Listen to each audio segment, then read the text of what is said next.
그래도 하나님께서는 하나님의 종들을 통해서 또 교회를 세우시고 복음 전도를 이루시기 위해서 하나님의 일을 이루시는 분이시죠. 거기에 쓰임받는 사람들 우리는 사역자 또는 사명자라고 부릅니다. 그중 한 사람이 사도 바울입니다. 그가 부름받고 이방인 전도를 위해서 특별한 비전을 받아 1차, 2차, 3차 전도 여행, 마지막 로마에 가서는 2년 동안 감옥에서 복음을 전하다가 수비당하는 바울의 삶으로 영광 돌립니다. 오늘 본문의 말씀은 2차 전도 여행 도중에 세워진 고린도 교회에 관련된 상황입니다. 하나님은 바울과 프리스길라, 아굴라 부부를 통하여 고린도 교회를 세우셨고 1년 반 동안 목회하게 하셨습니다. 말씀으로 그들을 바르게 양육하였습니다. 얼마의 시간이 지나서 바울은 다른 지역으로 전도 여행을 또 떠납니다. 그리고 그의 귀에 들려오기를 바울 사도 큰일 났습니다. 하나님의 은혜로 세워진 고린도 교회이지만 지금 대략 10가지의 문제가 발생했습니다. 그 전갈이 들어옵니다. 얼마나 마음이 상심이 되든지 바울은 기도하였고 성령의 감동 속에 주신 말씀을 전달합니다. 그것이 고린도 전서입니다. 그리고 그 이후에 디도라는 제자를 통해서 고린도 교회가 어떤 반응을 보였는지 나중에 전달받습니다. 고린도 전서를 통해서 그 교회가 회개하였고 돌이켰고 이제 바른 믿음으로 회복되고 있습니다. 그때 그 교회를 향하여 두 번 주신 편지가 함께 읽은 고린도 후서입니다. 자, 먼저 고린도 교회는 어떤 문제를 만났을까요? 바울이 떠난 다음에 그 안에 분열이 생겼습니다. 바울파, 아볼로파, 게바파, 그리스도파.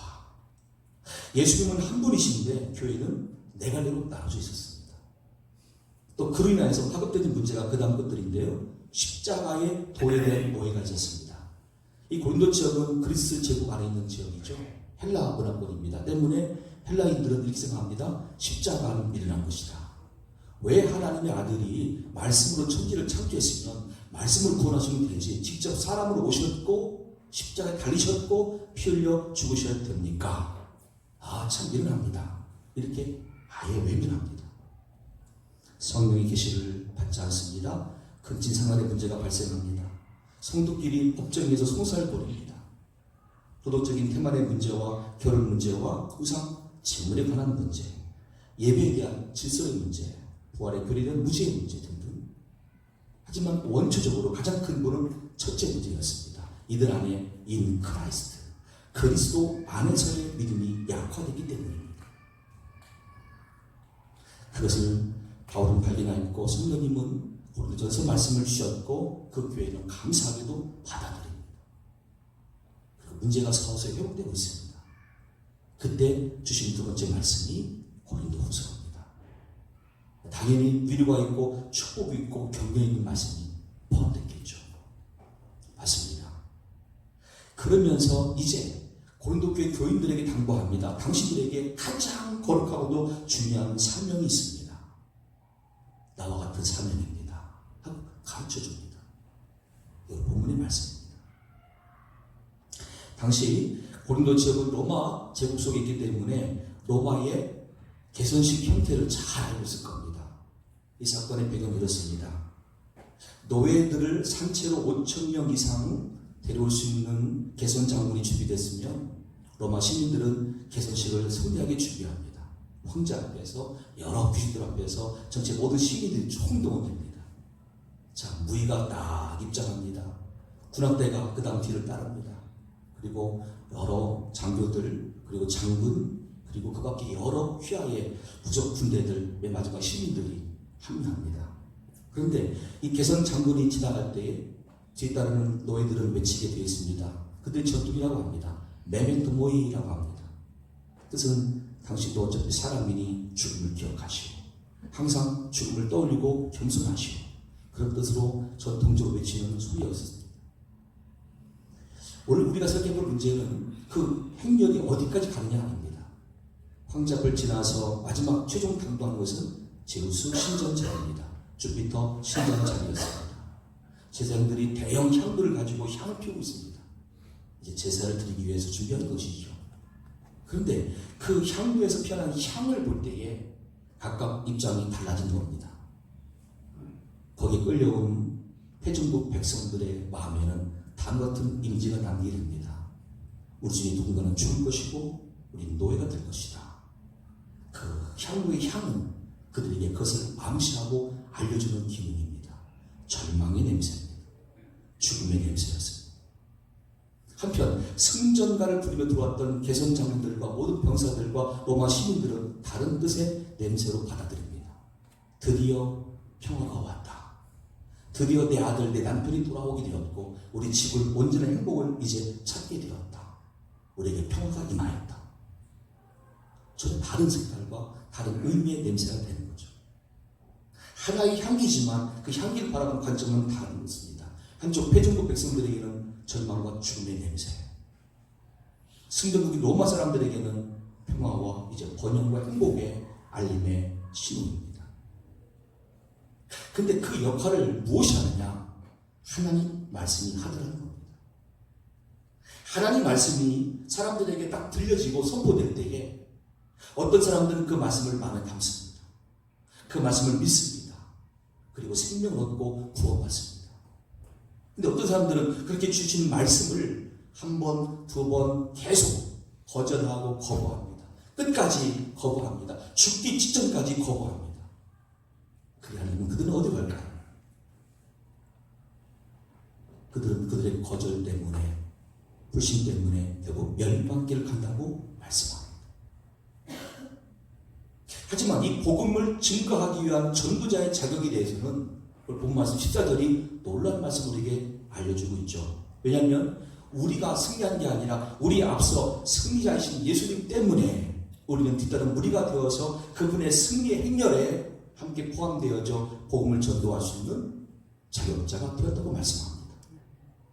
14절 말씀입니다. 세번역 성경을 읽어드린다면 그러나 그리스도의 개선인 행렬에 언제나 우리를 참가시키시고 그리스도를 아는 지식의 향기를 어디에서나 우리를 통하여 풍기게 하신 하나님께 감사를 드립니다. 아멘. 승리는 우리가 한 게 아니에요. 우리는 항상 주변의 마귀와 귀신들과 영적인 전쟁을 벌이고 있으면서 때로는 질 수도 있을 겁니다. 근데 그리스도 예수님은 항상 승리하기 때문에 그분의 승리의 개선 행렬에 우리를 포함시킴으로 우리는 그분의 승리에 동달아서 그분 주시는 평강과 그분 주시는 평화의 시대를 만끽할 수 있을 뿐더러 이제 우리에게 주시는 복음의 사명을 감당하는 증거자가 되었다라고 말씀합니다. 승리는 그리스도 예수님이 하시는 것이죠. 그분의 승리에 대한 은혜가 우리에게 파급되어지고 미침으로 우리가 함께 포함되어져서 그분의 승리의 대열에 참여하게 되고 더불어 더 많은 이웃들을 살릴 수 있는 증인들로 세워졌다라고 말씀합니다. 이 은혜 주신 하나님께 감사합니다라고 14절은 끝을 내고 있습니다. 실제로 그렇게 오신 예수님은 온 인류를 대속하시기 위한 향기로운 제물을 주셨습니다. 예배소 5장 2절 말씀에도 그리스도께서 너희를 사랑하신 것 같이 너희도 사랑 가운데서 행하라. 그는 우리를 위하여 자신을 버리사 향기로운 제물과 희생 제물로 하나님께 드리셨느니라. 아멘. 향기로운 제물 자체이신 분은 예수님이시죠. 그 결과가 승리였습니다. 또한 예수님은 십자가와 부활로 승리하신 온 인류의 유일하신 구원자이십니다. 골로새서 2장 13절로 10절 말씀에도 또 범죄와 육체의 무할례로 죽었던 너희를 하나님이 그와 함께 살리시고 우리의 모든 죄를 사하시고 우리를 거스르고 불리하게 하는 법조문으로 쓴 증서를 지우시고 제하여 버리사 십자가에 못 박으시고 통치자들과 권세들을 무력화하여 드러내어 구경거리를 삼으시고 십자가로 그들을 이기셨느니라. 아멘. 세상에 어떤 권세자들도 심지어 마귀도 예수님 앞에 다 진 존재가 되었고 그 결과 우리가 죄사함 받고 거듭나서 예수님의 승리의 행렬에 참여할 수 있고 포함될 수 있는 은혜를 입었다고 말씀합니다. 로마서 8장 34절과 30절까지 말씀을 보시면 더 구체적으로 우리 실상 속에서 어떤 은혜가 주어진지를 알 수가 있죠. 누가 정죄하리요? 죽으실 뿐 아니라 다시 살아나신 이는 그리스도 예수시니 그는 하나님 우편에 계신 자요 우리를 위하여 간구하시는 자시니라. 누가 우리를 그리스도의 사랑에서 끊으리요? 환난이나 곤고나 박해나 기근이나 적신이나 위험이나 칼이랴. 기록된 바 우리가 종일 주를 위하여 죽임을 당하게 되며 도살당할 양같이 여김을 받았나이다 함과 같으니라. 그러나 이 모든 일에 우리를 사랑하시는 예수 그리스도로 말미암아 우리가 넉넉히 이기느니라. 아멘. 그러니까 예수님의 위대한 승리는 그분 스스로가 희생제물되는 것뿐 아니라 십자가에서 실제 그 몸을 다 우리를 향하여 버림으로 얻어진 결과이며 하나님의 은혜였습니다. 이것을 우리가 마음속으로 받아들이고 믿기만 하면 지금 이 순간도 전 세계 모든 열방 중에 누구라도 다 구원하시는 하나님의 은혜인 줄로 믿습니다. 오늘 주님은 외치십니다. 고린도전서 15장 55절 이하의 말씀에서 사망아 너의 승리가 어디 있느냐? 사망아 네가 쏘는 것이 어디 있느냐? 사망이 쏘는 것은 죄요 죄의 근원은 율법이라. 우리 주 예수 그리스도로 말미암아 우리에게 승리를 주시는 하나님께 감사하노니.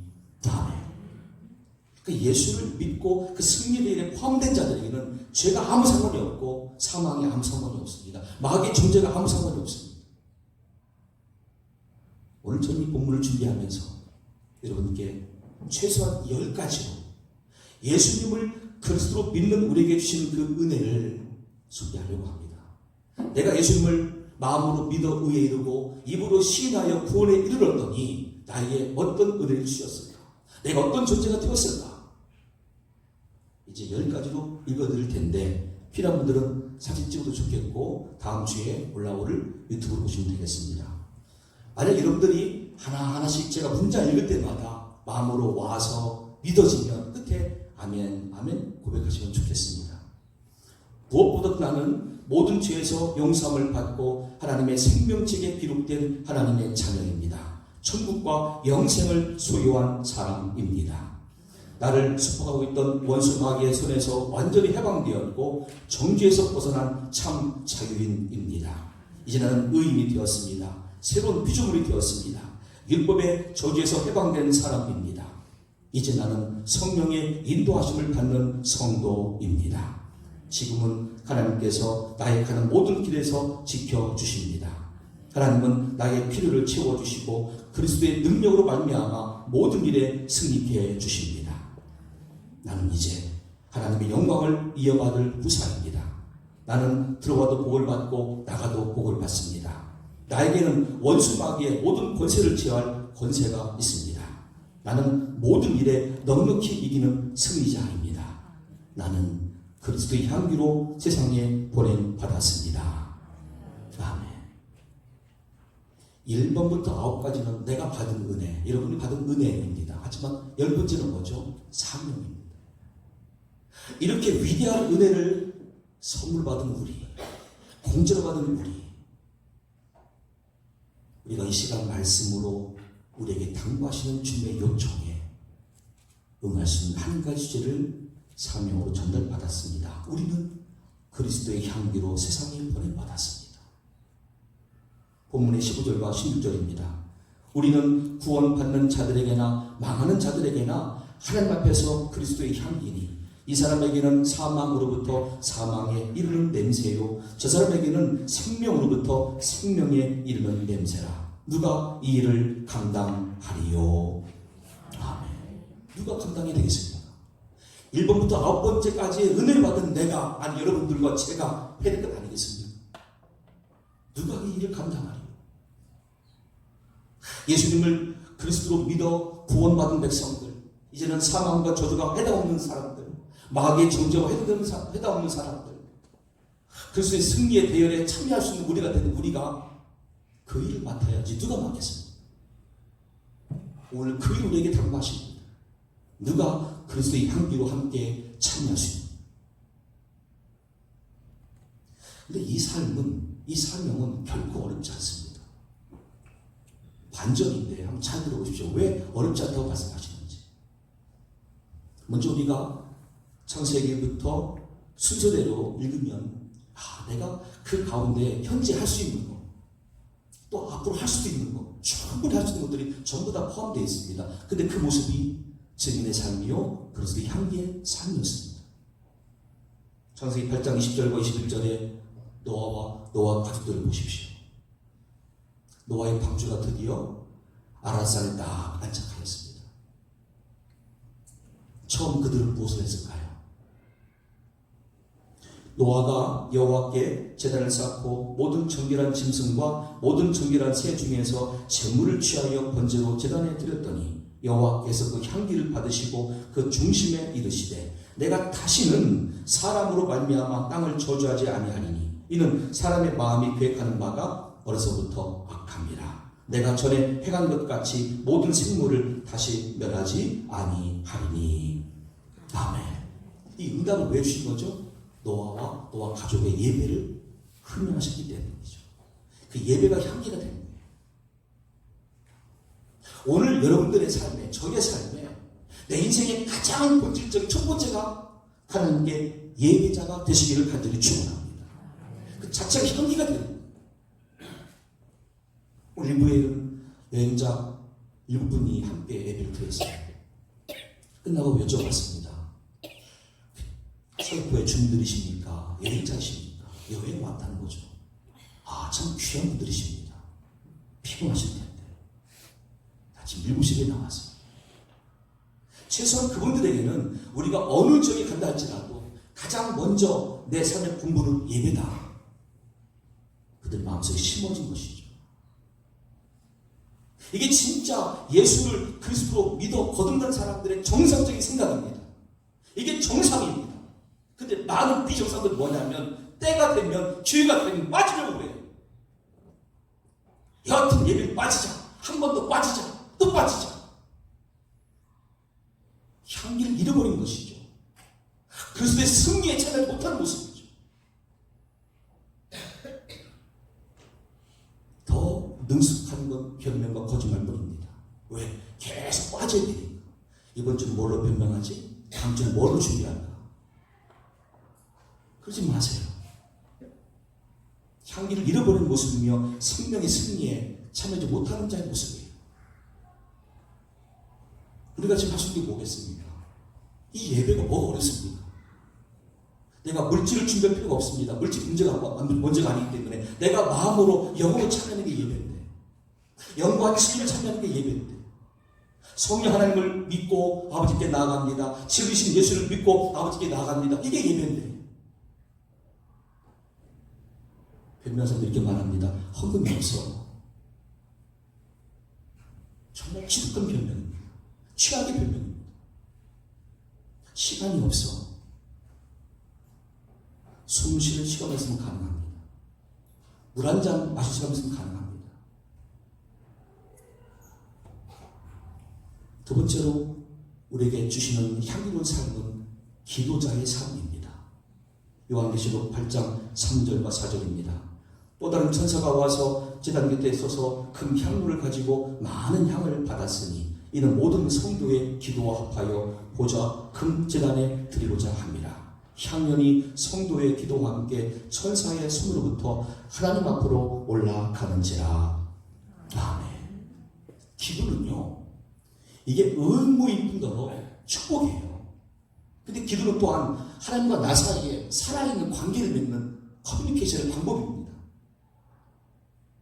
기도에 대한 많은 순서가 있겠지만 다른 건 다 빼고 두 가지 기도가 됩니다. 먼저 기도를 받으시는 하나님 아버지를 부르시고, 마지막 끝 말미에 이 기도를 이루시기 위해서 말씀하신 예수님의 이름으로 기도합니다. 그리고 앞에 있는 모든 내용들이 이루어지기를 소망합니다. 그런 의미로 아멘 하시면 돼요.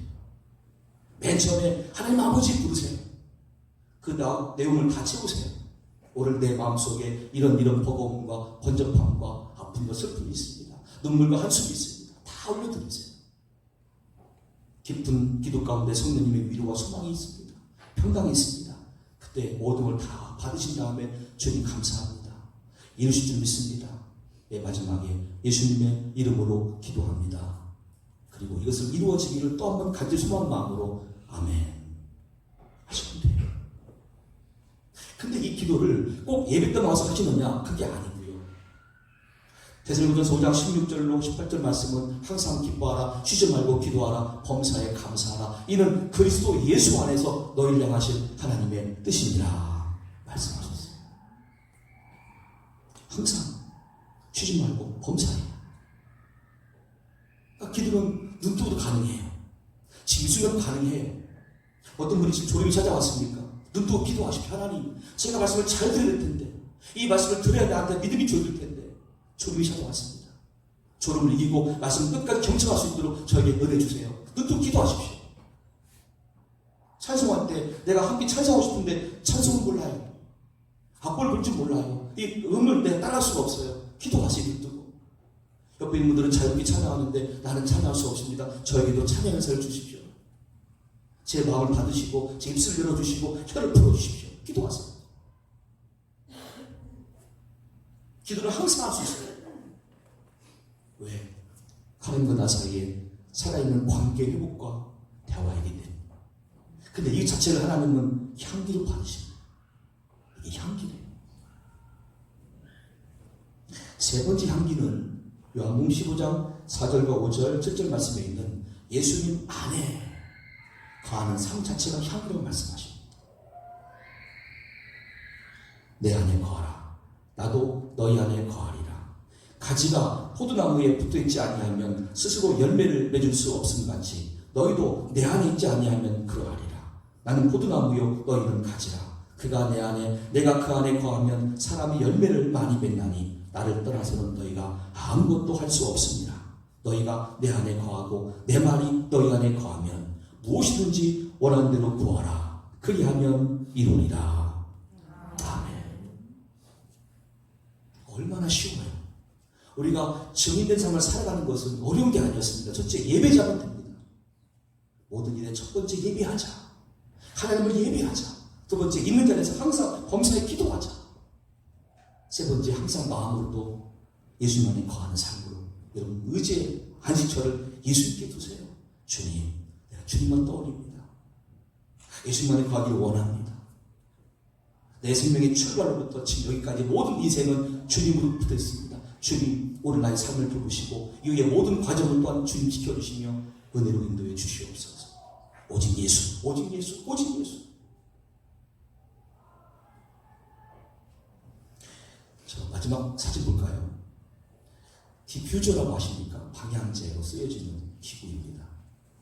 근데 많은 분들이 저걸 가지고 이제 논하기는 용량의 차이 또는 효과의 차이 등등을 말씀하겠지만 저는 본질상 저 안에 담겨있는 원액의 문제라고 봅니다. 원액이 무엇이냐? 그리고 꽂혀져 있는 막대기 개수가 귀한 게 아니에요. 원액만 예수님이 되는 거예요. 그리고 꽂혀있는 숫자가 작은 교회는 한두 개겠죠. 사람 많은 교회는 1000개 될 수 있겠죠. 10,000개 될 수 있겠죠. 10만 개도 가능하겠죠. 개수가 뭐가 중요해요? 한 개라도 그리스도께 원액을 딱 담고 있으면 그 예수님으로부터 저에게 올라와서 향기를 바라게 되어 있어요. 가정을 살리고 이 지역을 살리고 나라와 민족을 살 수 있단 말이에요. 오늘 나한테 필요한 것은 어떤 방법도 아니고 형식이 아니라 개수가 아니라 본질상 예수님께 몸 담는 나의 모습이 되는 줄로 믿습니다. 그게 전부가 되는 거예요. 사업할 때도 그렇습니다. 그 삶의 모든 것들 그냥 하나님으로 부탁 주시고 하나님의 시각에서 출발하는 거예요. 하나님 나에게 어떤 사업을 원하시고 오늘 어떤 마음을 갖고 사업하길 원하시고 어떤 내용으로 전개하길 원하시고 결과를 어떻게 하길 원하실까? 그냥 그리스도 안에서 모든 걸 다 받아들이고 생각하고 공유하고 나누면 향기가 되어서 퍼지는 거예요. 물론 세상의 시각은 저 꽂아있는 개수가 몇 개냐 따지겠죠. 야 너에게는 몇 명 모여? 그게 문제가 아니에요. 그게 본질이 아니에요. 그리스도 안에 있어야 돼요. 예수님 안에 있어야 돼요. 우리 한 사람 한 사람들이. 이게 본질이고 이게 생명이고 이게 승리가 되는 거예요.